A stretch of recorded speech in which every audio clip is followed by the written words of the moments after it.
Emotional লেগেছে আরফান নিশো আর ওর মেয়ের চরিত্রটা। ওদের বাবা মেয়ে যে ডিউটা ছিল ওটা খুব আমার কান্না নিয়ে এসেছে, খুব ইমোশনাল সিন ছিল।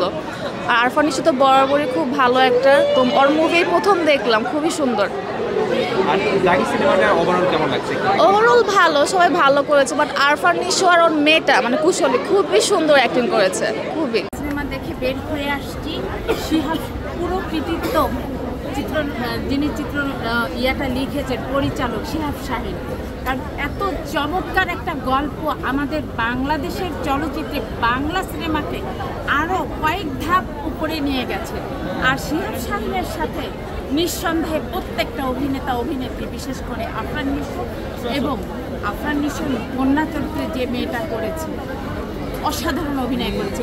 আর পুরস্কার রাখার আমি দাবি রাখি একজন বাংলা সিনেমার দর্শক হিসেবে এবং অ্যাজ এ একজন রাইটার হিসাবে আমি একজন মানে লেখক সেই হিসাবে দায়িত্ব রাখি যে এই সিনেমার নায়িকাও পুরস্কার।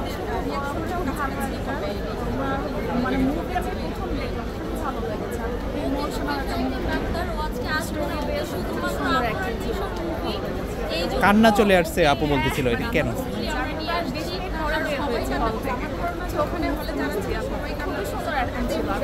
কোন চরিত্রটা কান্না নিয়ে আসলো?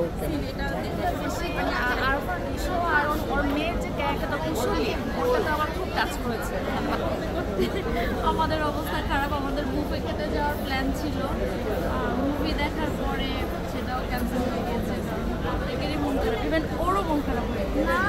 কেমন চরিত্রটা ছিল যেটা আপনার কান্না নিয়ে আসছে, একটু যদি বলতেন। আফরান নিশোর ক্যারেক্টারটাই আমার কাছে প্রথম থেকেই মনে হচ্ছিল কিছু একটা আছে, শেষে তো সেটাই হলো। ওর ক্যারেক্টারটাই প্রথম থেকে আমার কাছে। কোন দৃশ্যটি দেখে আপনার সবচেয়ে কান্না বের হয়েছে, মানে কষ্ট পেয়েছে? সবচেয়ে বেশি কষ্ট পেয়েছি যখন ও জেনেছে কুশলী ওর মেয়ে না, তো ও একা আড়ালে যে অনেকক্ষণ কান্না করছিল, ওই জিনিসটা আমার কাছে খুব বেশি তোমার খারাপ